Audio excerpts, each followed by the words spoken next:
PSC diary എന്ന YouTube ചാനലിലേക്ക് എല്ലാവർക്കും സ്വാഗതം. മുൻവർഷ ചോദ്യങ്ങളാണ് നമ്മൾ ഈ ക്ലാസ്സുകളിൽ വിശകലനം ചെയ്തുകൊണ്ടിരിക്കുന്നത്. ഇതിൻ്റെ ആദ്യ ഭാഗങ്ങൾ ഇതുവരെ കണ്ടിട്ടില്ലാത്തവർ ഡിസ്ക്രിപ്ഷൻ ബോക്സിൽ കൊടുത്തിട്ടുള്ള ലിങ്ക് വഴി ആ വീഡിയോകൾ കൂടി കാണുക. ഈ ചാനൽ ഇതുവരെ സബ്സ്ക്രൈബ് ചെയ്തിട്ടില്ലാത്തവർ സബ്സ്ക്രൈബ് ചെയ്ത് ബെല്ലൈക്കൺ എനേബിൾ ചെയ്യുക. 47ാമത്തെ ചോദ്യം. ഗാന്ധിജിയുടെ നേതൃത്വത്തിൽ നടന്ന അവസാനത്തെ ബഹുജന സമരം. ഓപ്ഷൻ എ ചമ്പാരൻ സത്യാഗ്രഹം, ഓപ്ഷൻ ബി ഉപ്പ് സത്യാഗ്രഹം, ഓപ്ഷൻ സി നിസ്സഹകരണ സമരം, ഓപ്ഷൻ ഡി ക്വിറ്റ് ഇന്ത്യ സമരം. ഇതിൻ്റെ ശരിയുത്തരം ഓപ്ഷൻ ഡി ക്വിറ്റ് ഇന്ത്യ സമരം. നമുക്കിതുമായി ബന്ധപ്പെട്ട ചില പ്രധാനപ്പെട്ട പോയിന്റുകൾ നോക്കാം. ക്വിറ്റ് ഇന്ത്യ സമരം. ക്വിറ്റ് ഇന്ത്യ പ്രമേയം അവതരിപ്പിച്ചത് 1942 ഓഗസ്റ്റ് 8 ബോംബെയിലെ ഗോവാലിയ ടാങ്ക് മൈതാനത്ത് വെച്ച്. ക്വിറ്റ് ഇന്ത്യ പ്രമേയം അവതരിപ്പിച്ചത് 1942 ഓഗസ്റ്റ് 8 ബോംബെയിലെ ഗോവാലിയ ടാങ്ക് മൈതാനത്ത്. ഇത് ഇത്രയും പോയിന്റ് വളരെ പ്രധാനപ്പെട്ടത് തന്നെയാണ്. കാരണം പ്രമേയം അവതരിപ്പിച്ച തീയതി 1942 ഓഗസ്റ്റ് 8 എവിടെ വെച്ച്? ബോംബെയിൽ എവിടെ വെച്ച്? ഗോവാലിയ ടാങ്ക് മൈതാനത്ത് വെച്ച്. അപ്പോൾ ഈ ഗോവാലിയ ടാങ്ക് മൈതാനം ഇപ്പോൾ അറിയപ്പെടുന്നത് ആഗസ്റ്റ് ക്രാന്തി മൈതാനം എന്നാണ്. അപ്പോൾ ഗോവാലിയ ടാങ്ക് മൈതാനത്തിൻ്റെ പുതിയ പേരെന്താണ്? ഓഗസ്റ്റ് ക്രാന്തി മൈതാനം. ക്വിറ്റ് ഇന്ത്യ ദിനമായി ആചരിക്കുന്നത് ഓഗസ്റ്റ് 9. ഓർത്തിരിക്കുക, ക്വിറ്റ് ഇന്ത്യ പ്രമേയം അവതരിപ്പിക്കുന്നത് ഓഗസ്റ്റ് 8 പക്ഷേ ക്വിറ്റ് ഇന്ത്യ ദിനമായി ആചരിക്കുന്നത് ഓഗസ്റ്റ് 9. അത് നമ്മൾ ഓർത്തിരിക്കേണ്ട ഒരു പോയിൻ്റാണ്. ക്വിറ്റ് ഇന്ത്യ പ്രമേയം അവതരിപ്പിക്കുന്നത് ഓഗസ്റ്റ് 8 ക്വിറ്റ് ഇന്ത്യ ദിനമായി ആചരിക്കുന്നത് ഓഗസ്റ്റ് 9. ക്വിറ്റ് ഇന്ത്യ സമരവുമായി ബന്ധപ്പെട്ട് ഗാന്ധിജി നൽകിയ മുദ്രാവാക്യമാണ് പ്രവർത്തിക്കുക അല്ലെങ്കിൽ മരിക്കുക എന്നുള്ളത്. ക്വിറ്റ് ഇന്ത്യ സമര നായിക എന്നറിയപ്പെടുന്നത് അരുണ അസഫ് അലിയാണ്. അപ്പോൾ ക്വിറ്റ് ഇന്ത്യ സമരനായിക എന്നറിയപ്പെടുന്ന ആരാണ്? അരുണ അസഫ് അലി. ഇതുമായി ബന്ധപ്പെട്ട് ഗാന്ധിജി നൽകിയ മുദ്രാവാക്യമാണ് പ്രവർത്തിക്കുക അല്ലെങ്കിൽ മരിക്കുക. അപ്പോൾ ഇത്രയുമാണ് പ്രധാനപ്പെട്ട പോയിന്റുകൾ ക്വിറ്റ് ഇന്ത്യയുമായി ബന്ധപ്പെട്ടുള്ളത്.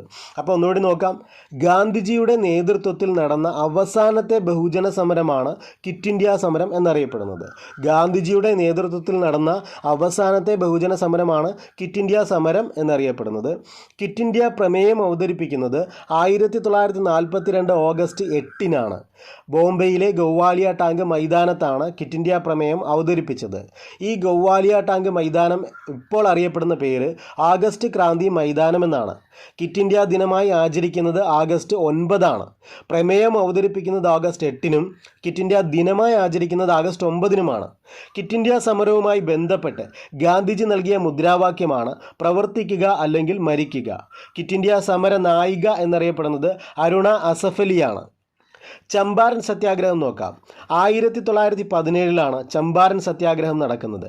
ഗാന്ധിജിയുടെ ഇന്ത്യയിലെ ആദ്യത്തെ സത്യാഗ്രഹമാണ് ചമ്പാരൻ സത്യാഗ്രഹം എന്നറിയപ്പെടുന്നത്. ഈ ചമ്പാരൻ എന്ന സ്ഥലം ബീഹാറിലാണ്. നീലം കർഷകരെ ബ്രിട്ടീഷുകാർ ചൂഷണം ചെയ്യുന്നതിനെതിരെ നടന്ന പ്രക്ഷോഭമാണ് ചമ്പാരൻ സത്യാഗ്രഹം എന്നറിയപ്പെടുന്നത്. ഇത് മറ്റൊരു ചോദ്യ പേപ്പറിൽ കണ്ടിട്ടുണ്ട്. ഇതിൻ്റെ ഈ കാരണം, അതായത് 2-3 പ്രക്ഷോഭങ്ങൾ കൊടുത്തേക്കും, അതുമായി ബന്ധപ്പെട്ട കാരണങ്ങളും അപ്പുറത്തെ സൈഡിലുണ്ടാകും. എന്നിട്ട് ചേരുംപടി ചേർക്കാൻ പറയും. അപ്പോൾ അന്ന് ആ ക്വസ്റ്റ്യനിൽ ഉണ്ടായിരുന്നൊരു പോയിൻ്റാണിത്. നീലം കർഷകരെ ബ്രിട്ടീഷുകാർ ചൂഷണം ചെയ്യുന്നതിനെതിരെ നടന്ന സമരം. അപ്പോൾ ഇനി നിങ്ങൾ ഈ പോയിന്റ് കാണുവാണെങ്കിൽ അത് എന്തുമായിട്ട് കണക്ട് ചെയ്യണം? ചമ്പാരൻ സത്യാഗ്രഹവുമായി കണക്ട് ചെയ്യണം. അപ്പോൾ ഇത്രയും ഈ ചമ്പാരൻ സത്യാഗ്രഹവുമായി ബന്ധപ്പെട്ട് ഈ പ്രധാനപ്പെട്ട 3 പോയിന്റുകൾ ഇപ്പോൾ തന്നെ നിങ്ങൾ പഠിച്ചു വയ്ക്കുക. ചമ്പാരൻ സത്യാഗ്രഹം നടക്കുന്ന വർഷം 1917. ഗാന്ധിജിയുടെ ഇന്ത്യയിലെ ആദ്യത്തെ സത്യാഗ്രഹമാണ് ചമ്പാരൻ സത്യാഗ്രഹം. അതും ചോദിക്കും. ഗാന്ധിജി ഇന്ത്യയിലെ ആദ്യത്തെ സത്യാഗ്രഹം, അതേപോലെ ആദ്യം നിരാഹാര സമരം നടത്തിയ സത്യാഗ്രഹം, അത് ആദ്യത്തെ ബഹുജന പ്രക്ഷോഭം, അങ്ങനെ ഗാന്ധിജിയുമായി ബന്ധപ്പെട്ട ഒരു പോയിൻ്റുണ്ട്. ഗാന്ധിജിയുമായി ബന്ധപ്പെട്ട ഒരു പ്രത്യേക ടോപ്പിക്ക് തന്നെ നമ്മുടെ PSC യിലുണ്ട്. അപ്പോൾ ഇത് അറിഞ്ഞിരിക്കുക. 1917 ചമ്പാരൻ സത്യാഗ്രഹം നടക്കുന്നത്. ഗാന്ധിജിയുടെ ഇന്ത്യയിലെ ആദ്യത്തെ സത്യാഗ്രഹമാണ് ചമ്പാരൻ സത്യാഗ്രഹം. ചമ്പാരൻ എന്ന സ്ഥലം ബീഹാറിലാണ്. ഇതിനു മുമ്പ് ചോദിച്ചിട്ടുണ്ട്. നീലം കർഷകരെ ബ്രിട്ടീഷുകാർ ചൂഷണം ചെയ്യുന്നതിനെതിരെ നടന്ന പ്രക്ഷോഭമാണ് ചമ്പാരൻ സത്യാഗ്രഹം. അപ്പോൾ ഇത്രയും പോയിന്റുകൾ ഇപ്പോൾ തന്നെ പഠിച്ചു വയ്ക്കുക.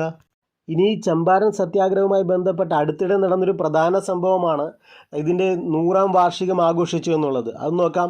ഗാന്ധിജി ഇന്ത്യൻ രാഷ്ട്രീയത്തിൽ സജീവമാകാൻ കാരണമായ സമരമാണ് ഈ ചമ്പാരൻ സത്യാഗ്രഹം എന്ന് പറയുന്നത്. അപ്പോൾ 2017 100ാം വാർഷികം ആഘോഷിച്ച ഗാന്ധിജിയുടെ സമരം ഏതെന്നൊരു ചോദ്യമുണ്ട്. അപ്പോൾ എന്താണ് അതിന് ഉത്തരം? ചമ്പാരൻ സത്യാഗ്രഹം. 2017 100ാം വാർഷികം ആഘോഷിച്ച ഗാന്ധിജിയുടെ സമരമാണ് ചമ്പാരൻ സത്യാഗ്രഹം. അപ്പോൾ അതൊന്ന് അറിഞ്ഞു വയ്ക്കുക.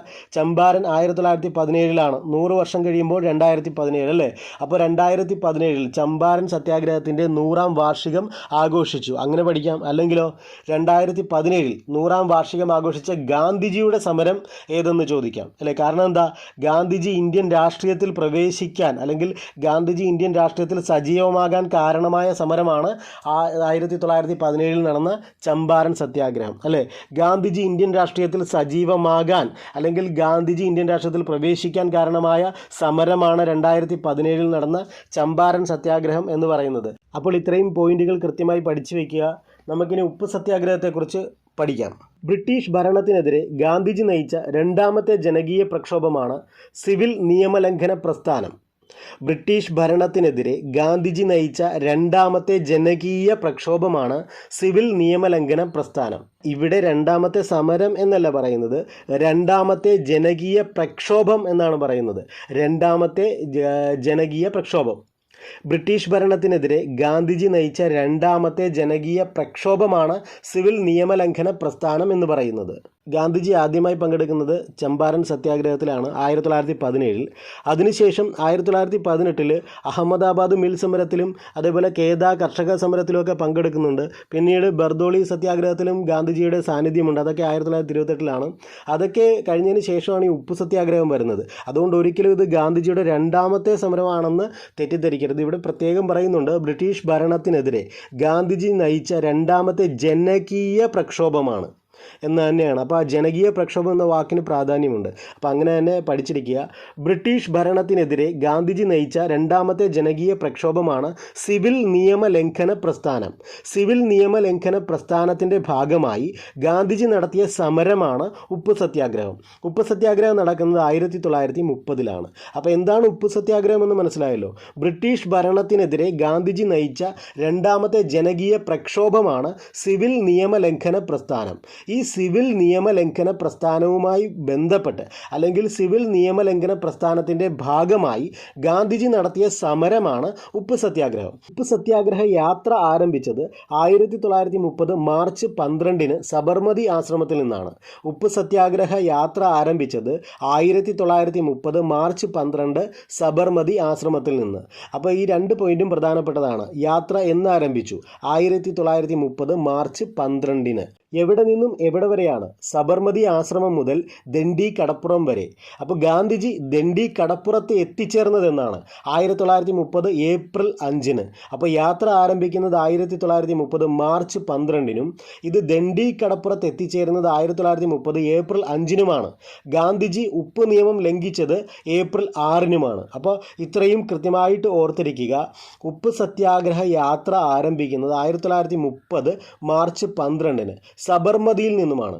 ഈ യാത്ര ദണ്ഡി കടപ്പുറത്തേക്കാണ്. ദണ്ഡി കടപ്പുറത്ത് ഗാന്ധിജി എത്തിച്ചേരുന്നത് 1930 ഏപ്രിൽ 5. ഏപ്രിൽ 5 അദ്ദേഹം ആ ദണ്ഡി കടപ്പുറത്ത് എത്തിച്ചേരുന്നു എങ്കിലും പിറ്റേ ദിവസം ഏപ്രിൽ 6 ഗാന്ധിജി ഉപ്പ് നിയമം ലംഘിക്കുന്നത്. അപ്പോൾ ഇത്രയും ഡേറ്റ് ക്ലിയർ ആയെന്ന് വിശ്വസിക്കുന്നു. ഇനി ഇതിൻ്റെ കൂടെ അറിഞ്ഞിരിക്കേണ്ട വളരെ പ്രധാനപ്പെട്ട ഒരു പോയിൻ്റാണ് ദണ്ഡി യാത്രയിൽ ഗാന്ധിജിയെ എത്ര പേർ അനുഗമിച്ചു അല്ലെങ്കിൽ കൂടെ പോയി എന്നുള്ളത് അല്ലേ. ദണ്ഡി യാത്രയിൽ ഗാന്ധിജിയെ അനുഗമിച്ച അനുയായികളുടെ എണ്ണം എന്ന് പറയുന്നത് 78 പേരാണ്. 78 പേർ. ഇതൊരിക്കലും മറന്നു പോകരുത്. 78 പേരാണ്. 78 പേർ. ദണ്ഡി യാത്രയിൽ ഗാന്ധിജിയെ അനുഗമിച്ച അനുയായികളുടെ എണ്ണം 78 പേരാണ്. ഇത് ഇന്ത്യൻ നാഷണൽ കോൺഗ്രസിൻ്റെ ആദ്യത്തെ സമ്മേളനം നടക്കുമ്പോൾ എത്ര പേർ പങ്കെടുത്തു എന്നൊരു ചോദ്യമുണ്ട്. അതിൽ 72 പേരാണ്. ആ 72ഉം ഈ 78ഉമായിട്ട് നമുക്ക് എപ്പോഴും തെറ്റിപ്പോകാനുള്ള സാധ്യതയുണ്ട്. അതുകൊണ്ട് ഇത് കൃത്യമായി മനസ്സിലാക്കി വെക്കുക. ദണ്ഡി യാത്രയിൽ ഗാന്ധിജിയെ അനുഗമിച്ച അനുയായികളുടെ എണ്ണം എന്ന് പറയുന്നത് 78 പേരാണ്. ഇത് ഓർത്തിരിക്കാനൊരു സിമ്പിൾ ടെക്നിക്കുണ്ട്, പക്ഷേ അത് ഓർത്തിരിക്കുമെന്നാണ് ടെൻഷൻ. അതായത് ശരിക്കും പറഞ്ഞാൽ INCയുടെ ആദ്യ സമ്മേളനത്തേക്കാൾ കൂടുതൽ ആൾക്കാർ ഉണ്ടായിരുന്നു ദണ്ഡി യാത്രയ്ക്ക് പോകാൻ എന്ന് ഓർത്തിരുന്നാലും മതി. അപ്പോൾ INCയുടെ ആദ്യത്തെ മീറ്റിങ്ങിൽ പങ്കെടുത്ത ആൾക്കാരേക്കാൾ കൂടുതൽ ആൾക്കാർ എവിടെയുണ്ട്? ഈ ദണ്ഡി യാത്രയിൽ പങ്കെടുത്തു എന്ന് ഓർത്താൽ നമുക്ക് 72 അല്ല 78 കണക്റ്റ് ചെയ്യാൻ പറ്റും. ഓക്കെ, അപ്പോൾ ഇന്ത്യൻ നാഷണൽ കോൺഗ്രസിൻ്റെ ആദ്യ സമ്മേളനത്തിൽ പങ്കെടുത്ത പ്രതിനിധികളുടെ എണ്ണം 72ഉം ദണ്ഡി യാത്രയ്ക്ക് പങ്കെടുത്ത അല്ലെങ്കിൽ ഗാന്ധിജിയോടൊപ്പം അനുഗമിച്ച അനുയായികളുടെ എണ്ണം 78ഉമാണ്. ഇപ്പോൾ ആ പോയിൻറ്റും ക്ലിയർ ആയെന്ന് വിശ്വസിക്കുന്നു. അതും എപ്പോഴും കൺഫ്യൂഷനുള്ളൊരു പോയിൻ്റാണ്. അപ്പോൾ ഉപ്പ് സത്യാഗ്രഹവുമായി ബന്ധപ്പെട്ട പോയിന്റുകൾ നമുക്കൊന്നുകൂടി ഓടിച്ചു നോക്കാം. ബ്രിട്ടീഷ് ഭരണത്തിനെതിരെ ഗാന്ധിജി നയിച്ച രണ്ടാമത്തെ ജനകീയ പ്രക്ഷോഭമാണ് സിവിൽ നിയമലംഘന പ്രസ്ഥാനം. സിവിൽ നിയമലംഘന പ്രസ്ഥാനത്തിൻ്റെ ഭാഗമായി ഗാന്ധിജി നടത്തിയ സമരമാണ് ഉപ്പ് സത്യാഗ്രഹം. ഉപ്പ് സത്യാഗ്രഹം നടക്കുന്നത് 1930-ലാണ്. ഉപ്പ് സത്യാഗ്രഹ യാത്ര ആരംഭിച്ചത് 1930 മാർച്ച് 12-ന് സബർമതിയിൽ നിന്നുമാണ്. യാത്ര ദണ്ഡിക്കടപ്പുറത്ത് എത്തിച്ചേർന്നത് 1930 ഏപ്രിൽ 5-ന്. ഗാന്ധിജി ഉപ്പ് നിയമം ലംഘിച്ചത് ഏപ്രിൽ 6-ന്. ദണ്ഡി യാത്രയിൽ ഗാന്ധിജിയെ അനുഗമിച്ച അനുയായികളുടെ എണ്ണം 78. അപ്പോൾ ഇനി അടുത്തത് നിസ്സഹകരണ പ്രസ്ഥാനം എന്താണെന്ന് നോക്കാം. നിസ്സഹകരണ പ്രസ്ഥാനം 1920-ലാണ് നിസ്സഹകരണ പ്രസ്ഥാനം ആരംഭിക്കുന്നത്. ഇതിന് നേതൃത്വം നൽകിയത് ഗാന്ധിജിയാണ്. നിസ്സഹകരണ പ്രസ്ഥാനം പിൻവലിക്കാൻ കാരണമായ സംഭവം ചൗരി ചൗര സംഭവമാണ്. ചൗരി ചൗര സംഭവം നടക്കുന്നത് 1922 ഫെബ്രുവരി 5-നാണ്. ഇത്രയും പോയിൻ്റ് നിസ്സഹകരണ സമരവുമായി ബന്ധപ്പെട്ടുള്ളൂ. ഒന്ന്, ഏറ്റവും പ്രധാനം നിസ്സഹകരണ പ്രസ്ഥാനം ആരംഭിക്കുന്നത് എപ്പോഴാണ് എന്നുള്ളതാണ്, 1920-ൽ. അതുപോലെ ഇതിന് മുമ്പൊരു ചോദ്യം ഉണ്ടായിരുന്നു, ഈ ഉപ്പ് സത്യാഗ്രഹം അല്ലെങ്കിൽ നിസ്സഹകരണ പ്രസ്ഥാനം അല്ലെങ്കിൽ ലാഹോർ സമ്മേളനം, അപ്പോൾ ഇങ്ങനെയുള്ള അതിൻ്റെയൊക്കെ വർഷങ്ങളൊക്കെ ഓർത്തിരിക്കുക. കാരണം അതും ഈ ചേരുംപടി ചേർക്കാൻ വേണ്ടി തന്നു വയ്ക്കും. ഉദാഹരണത്തിന് ചോദിക്കാൻ സാധ്യതയുള്ളത് നിസ്സഹകരണ പ്രസ്ഥാനം 1920, അതേപോലെ റൗലറ്റ് ആക്ട്, അതേപോലെ ക്വിറ്റ് ഇന്ത്യ പ്രക്ഷോഭം. അപ്പോൾ ഇങ്ങനെയുള്ള കാര്യങ്ങളുടെ വർഷങ്ങൾ ഓർത്തിരിക്കുക. എന്നിട്ട് ചേരുംപടി ചേർക്കാൻ വേണ്ടി തരും. അപ്പുറത്തെ സൈഡിൽ പ്രസ്ഥാനം കാണും, ഇപ്പുറത്തെ സൈഡിൽ വർഷവും കാണും. അപ്പോൾ നമ്മൾ കറക്റ്റായിട്ട് അത് കണക്ട് ചെയ്ത് വെക്കണം. അപ്പോൾ അങ്ങനെ ചോദ്യം വരാനുള്ളൊരു സാധ്യതയുണ്ട്. അതുകൂടി മനസ്സിലാക്കി പഠിക്കുക. അപ്പോൾ ഓരോ സമരങ്ങളും അതുമായി ബന്ധപ്പെട്ട വർഷങ്ങളും കൃത്യമായി അറിഞ്ഞു വയ്ക്കുക. അടുത്തൊരു ചോദ്യത്തിലേക്ക് കടക്കാം. 48ാമത്തെ ചോദ്യം. ഇന്ത്യൻ സ്വാതന്ത്ര്യ സമരത്തിൻ്റെ അന്തിമ ലക്ഷ്യം പൂർണ്ണ സ്വരാജാണെന്ന് പ്രഖ്യാപിച്ച ഇന്ത്യൻ നാഷണൽ കോൺഗ്രസിൻ്റെ സമ്മേളനം നടന്നത് എവിടെ വെച്ച്? ഇതിൻ്റെ ശരിയുത്തരം ലാഹോർ ആണ്. അപ്പോൾ ലാഹോർ എന്ന് പറയുന്നത് ഇപ്പോൾ പാകിസ്ഥാനിലാണ്. അപ്പോൾ ഒന്നുകൂടെ നോക്കാം. ഇന്ത്യൻ സ്വാതന്ത്ര്യ സമരത്തിൻ്റെ അന്തിമ ലക്ഷ്യം പൂർണ്ണ സ്വരാജാണെന്ന് പ്രഖ്യാപിച്ച ഇന്ത്യൻ നാഷണൽ കോൺഗ്രസിൻ്റെ സമ്മേളനം നടന്നത് ലാഹോറിൽ വെച്ചാണ്. ഈ ലാഹോറിൽ വെച്ച് നടക്കുന്ന കോൺഗ്രസ് സമ്മേളനത്തിന് ഒത്തിരി പ്രത്യേകതയുണ്ട്. എപ്പോഴും PSC ചോദിക്കാറുണ്ട്. ഇന്ത്യൻ നാഷണൽ കോൺഗ്രസുമായി ബന്ധപ്പെട്ട ഒത്തിരി സമ്മേളനങ്ങൾ പലയിടത്തായി നടന്നിട്ടുണ്ടെങ്കിലും അതിൽ ഏകദേശം ഒരു 8-10 എണ്ണം വളരെയധികം പ്രധാനപ്പെട്ടതാണ്, എപ്പോഴും ചോദിക്കുന്നതുമാണ്. അത്തരത്തിലൊരെണ്ണമാണ് ഈ ലാഹോർ സമ്മേളനം എന്ന് പറയുന്നത്. ഈ ലാഹോർ സമ്മേളനം നടക്കുന്നത് 1929-ലാണ്. ലാഹോർ പാകിസ്ഥാനിലാണ്. ഇതിൻ്റെ അധ്യക്ഷൻ ജവഹർലാൽ നെഹ്റു ആയിരുന്നു. 1929 ലാഹോർ സമ്മേളനത്തിൻ്റെ അധ്യക്ഷൻ ജവഹർലാൽ നെഹ്റു ആയിരുന്നു. ഈ സമ്മേളനത്തിൽ എടുത്ത പ്രധാന തീരുമാനങ്ങൾ അല്ലെങ്കിൽ ഈ സമ്മേളനവുമായി ബന്ധപ്പെട്ട പ്രധാനപ്പെട്ട പ്രഖ്യാപനങ്ങൾ എന്തൊക്കെയെന്ന് നോക്കാം. അതിലേറ്റവും പ്രധാനപ്പെട്ടതാണ് ചോദ്യമായിട്ട് ചോദിച്ചിട്ടുള്ളത്. ഇന്ത്യൻ സ്വാതന്ത്ര്യ സമരത്തിൻ്റെ അന്തിമ ലക്ഷ്യം പൂർണ്ണ സ്വരാജാണെന്ന് പ്രഖ്യാപിച്ച ഇന്ത്യൻ നാഷണൽ കോൺഗ്രസിൻ്റെ സമ്മേളനം നടന്നത് എവിടെ വെച്ചെന്നുള്ള ചോദ്യം. അപ്പോൾ ഈ ലാഹോറിൽ വെച്ച് നടന്ന ഈ സമ്മേളനത്തിലാണ് ഇന്ത്യൻ സ്വാതന്ത്ര്യ സമരത്തിൻ്റെ അന്തിമ ലക്ഷ്യം പൂർണ്ണ സ്വരാജാണെന്ന് പ്രഖ്യാപിച്ചത്. അപ്പോൾ പൂർണ്ണ സ്വരാജ് പ്രഖ്യാപനം നടന്നത് 29-ലെ ഈ ലാഹോർ സമ്മേളനത്തിലാണ്. പിന്നെ ഇതിൻ്റെ ഒരു പ്രത്യേകത എന്ന് പറയുന്നത് ജവഹർലാൽ നെഹ്റു പ്രസിഡൻ്റായ ആദ്യ സമ്മേളനമാണ് ലാഹോർ സമ്മേളനം. നിയമലംഘന പ്രസ്ഥാനം ആരംഭിക്കാൻ തീരുമാനിച്ചത് ഈ 1929-ലെ ലാഹോർ സമ്മേളനത്തിലാണ്. അപ്പോൾ 3 പോയിന്റ് പഠിച്ചു. ഏതൊക്കെയാണ്? പൂർണ്ണ സ്വരാജ് പ്രഖ്യാപനം, പിന്നെ നിയമലംഘന പ്രസ്ഥാനം ആരംഭിക്കാൻ തീരുമാനിച്ചു, പിന്നെ ഇതിൻ്റെ പ്രത്യേകത എന്ന് പറയുന്നത് ജവഹർലാൽ നെഹ്റു പ്രസിഡൻ്റായ ആദ്യ സമ്മേളനമാണ്. ഇനി അടുത്തൊരു പ്രത്യേകത എന്ന് പറയുന്നത് 1929 ഡിസംബർ 31-ന് ജവഹർലാൽ നെഹ്റു ഇന്ത്യൻ പതാക ഉയർത്തി. അപ്പോൾ ഈ ഒരു പോയിന്റും പ്രധാനപ്പെട്ടതാണ്. 1929 ഡിസംബർ 31 ജവഹർലാൽ നെഹ്റു ഇന്ത്യൻ പതാക ഉയർത്തി. ഇനി മറ്റൊരു പോയിന്റാണ്, പൂർണ്ണ സ്വരാജ് പ്രഖ്യാപനം നടത്തിയ 1930 ജനുവരി 26 സ്വാതന്ത്ര്യദിനമായി ആഘോഷിക്കാൻ തീരുമാനിച്ചു. അപ്പോൾ ലാഹോർ സമ്മേളനത്തിൻ്റെ പ്രധാന പ്രത്യേകത പറഞ്ഞു, പൂർണ്ണ സ്വരാജ് പ്രഖ്യാപനമാണെന്നല്ലേ. അപ്പോൾ പൂർണ്ണ സ്വരാജ് പ്രഖ്യാപനം നടത്തിയ 1930 ജനുവരി 26 സ്വാതന്ത്ര്യദിനമായി ആഘോഷിക്കാൻ തീരുമാനിച്ചു. അപ്പോൾ ഇത്രയും പോയിന്റുകളാണ് ലാഹോർ സമ്മേളനവുമായി ബന്ധപ്പെട്ട ഏറ്റവും പ്രധാനപ്പെട്ടത്. ഒന്നുകൂടെ നോക്കാം. എന്താണ് അതിൻ്റെ ആദ്യത്തെ പ്രത്യേകത അല്ലെങ്കിൽ ഏറ്റവും പ്രധാനപ്പെട്ടത്? പൂർണ്ണ സ്വരാജ് പ്രഖ്യാപനം. ലാഹോർ സമ്മേളനത്തിൻ്റെ ഏറ്റവും പ്രധാനപ്പെട്ട പോയിന്റ് എന്ന് പറയുന്നത് പൂർണ്ണ സ്വരാജ് പ്രഖ്യാപനമാണ്. നിയമലംഘന പ്രസ്ഥാനം ആരംഭിക്കാൻ തീരുമാനിച്ചത് ഈ ലാഹോർ സമ്മേളനത്തിലാണ്. ലാഹോർ സമ്മേളനത്തിൻ്റെ അധ്യക്ഷൻ എന്ന് പറയുന്നത് ജവഹർലാൽ നെഹ്റു ആണ്.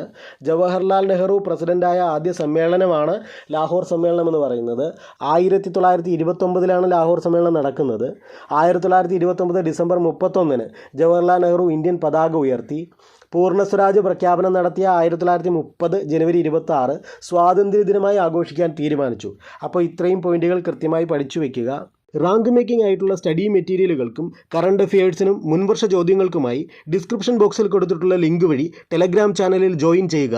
അടുത്ത ചോദ്യം, ലോകമാന്യ എന്ന് ജനങ്ങൾ ആദരവോടെ വിളിച്ച സ്വാതന്ത്ര്യ സമര സേനാനി ആര്?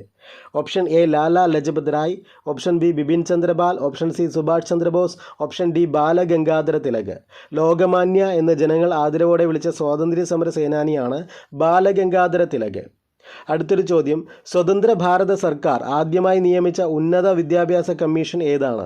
Option A doctor S Radhakrishnan commission, option B Sargent commission, option C DS Kothari commission, option D doctor Lakshmanaswami Mudaliar commission. ഇതിൻ്റെ ശരിയുത്തരം എന്ന് പറയുന്നത് option A doctor S Radhakrishnan കമ്മീഷനാണ്. സ്വതന്ത്ര ഭാരത സർക്കാർ ആദ്യമായി നിയമിച്ച ഉന്നത വിദ്യാഭ്യാസ കമ്മീഷനാണ് ഡോക്ടർ എസ് രാധാകൃഷ്ണൻ കമ്മീഷൻ. 1948 ഈ കമ്മീഷനെ നിയമിക്കുന്നത്. ബാക്കി ചോദ്യങ്ങൾ അടുത്ത ക്ലാസ്സിൽ ഡിസ്കസ് ചെയ്യാം. ടെലഗ്രാം ചാനലിൽ എല്ലാവരും ജോയിൻ ചെയ്യുക. ഈ ചാനൽ ഇതുവരെ സബ്സ്ക്രൈബ് ചെയ്തിട്ടില്ലാത്തവർ സബ്സ്ക്രൈബ് ചെയ്ത് ബെല്ലൈക്കൺ എനേബിൾ ചെയ്യുക. താങ്ക്